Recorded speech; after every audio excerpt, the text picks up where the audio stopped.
tête, je fais n'importe qui.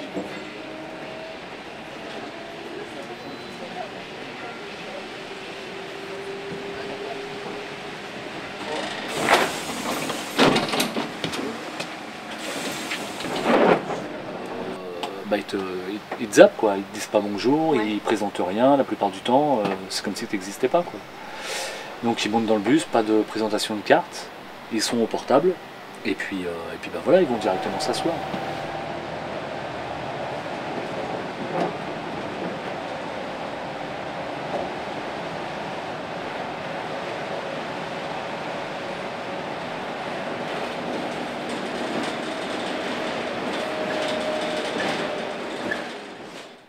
Non, mais c'est un boulot comme un autre. C'est un boulot comme un autre. Ce qu'il y a, c'est qu'il faut aimer travailler seul, parce que tu es tout seul.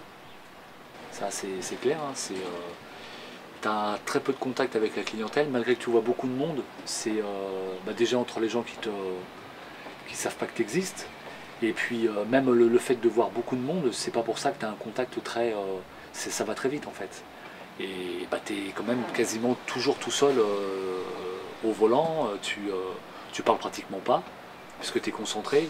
Quand tu vois tout ce qu'il y a autour de toi, il faut te concentrer surtout sur les piétons, les vélos, les voitures, les passagers. Tout ça fait que ça demande une énorme concentration et puis en fait tu n'as pas besoin vraiment de communiquer, de parler avec les gens. Rien que ça déjà ça t'occupe l'esprit toute la journée.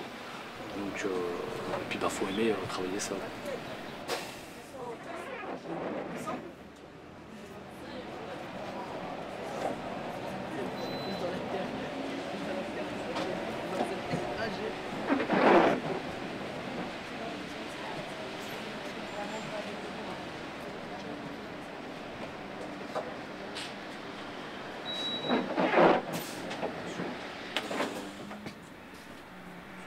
Souvent on nous prend pour des débiles, c'est vrai. Enfin bien souvent non, pas forcément, mais il y a des gens qui croient qu'être conducteur de bus c'est être, je sais pas, c'est juste tourner un volant, il faut pas grand chose dans la tête pour faire ce genre de boulot.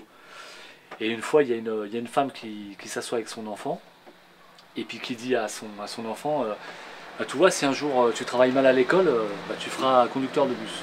Voilà. Le genre de réflexion qu'on adore.